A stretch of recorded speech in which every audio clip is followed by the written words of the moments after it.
All right, so today we're going to break down a truly classic comedic story. It's all about this grand romantic quest that, let's be honest, was doomed from the absolute get-go.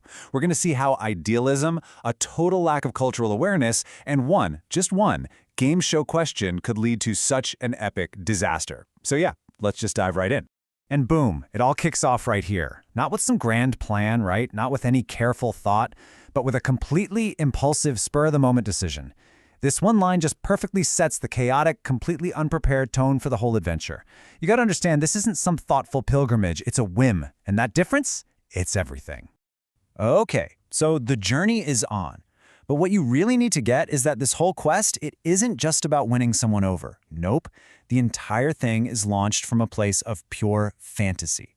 We're talking a completely romanticized, super stereotypical idea of the country he's going to and the relationship he thinks he's in. And this quote, man, this just perfectly sums up Brian's whole mindset. He isn't picturing a real country, with real people and traffic and stuff. He's expecting a caricature, this dreamy land of wonder. He says he can smell enlightenment and tranquility. I mean, come on, he's literally smelling concepts. That tells you absolutely everything you need to know about where his head is at. So what's the objective of this whole thing? Well, it's all about the grand gesture. Brian really believes that just the act of flying halfway around the world to this magical place is the romantic part. He thinks the effort alone is going to be enough to prove his love and win her over. Without any need for actual substance or a real connection. All right, so you can probably guess what happens next. That idealized vision he has, it immediately, and I mean immediately, smacks right into the loud, chaotic, and totally overwhelming truth. This is the exact moment the fantasy starts to crack, and honestly, it's where the comedy just gets so good. This just lays out the disconnect perfectly, doesn't it? On one hand, you've got enlightenment and tranquility, and on the other, well, he's complaining about the bus. The magical place he dreamed up turns out to be crowded trains and a huge modern call center. It's a real place with jobs and commutes, just like, well, anywhere else. Okay, this exchange is absolutely pivotal.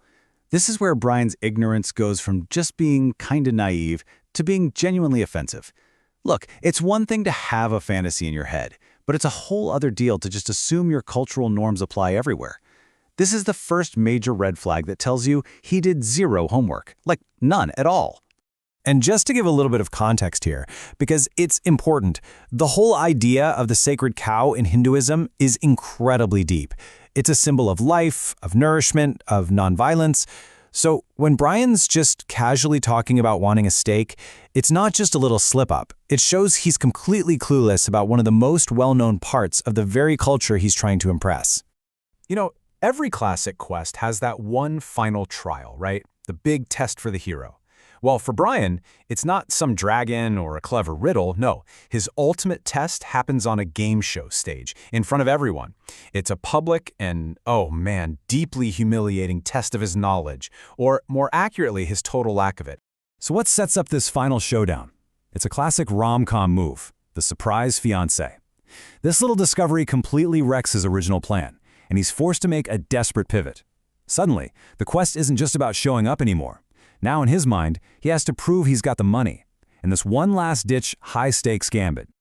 And just like that, the stakes are set. At least, in his mind they are. See, he's totally redefined the problem. It's not about connection or understanding anymore, it's about cash. He genuinely believes that winning this game show is his one and only shot, the final key that's going to solve everything. And then it comes, the fateful question. And what's so brilliant about it is that for anyone who knows anything about Indian culture, it's a total softball. But for a complete outsider like Brian, it's literally impossible.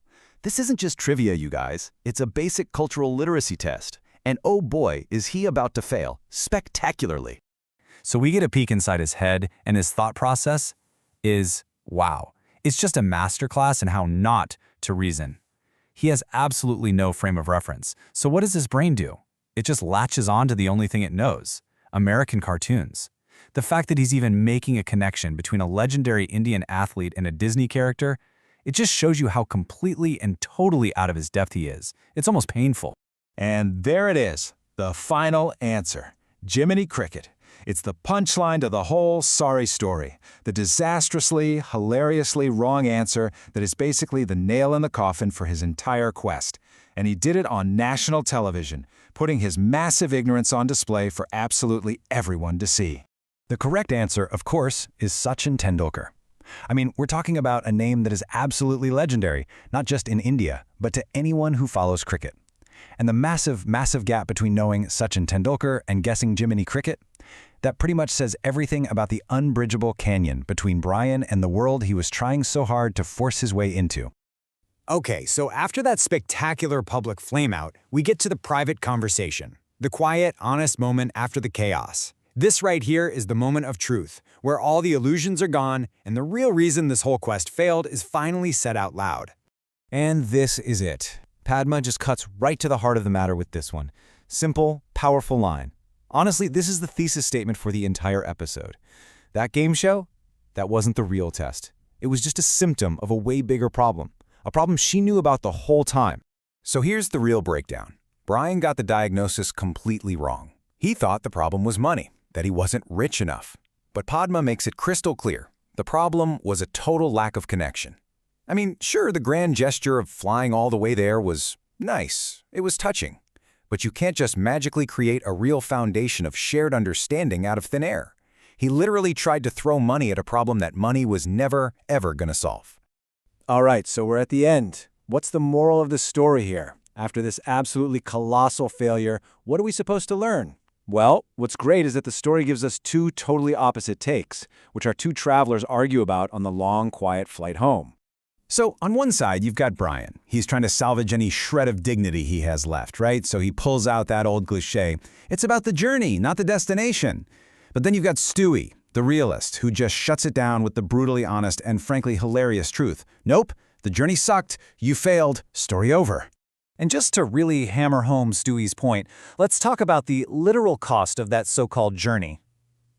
$8,000 for a coach ticket. All of that for a quick peck on the cheek and a crash course in cultural humility.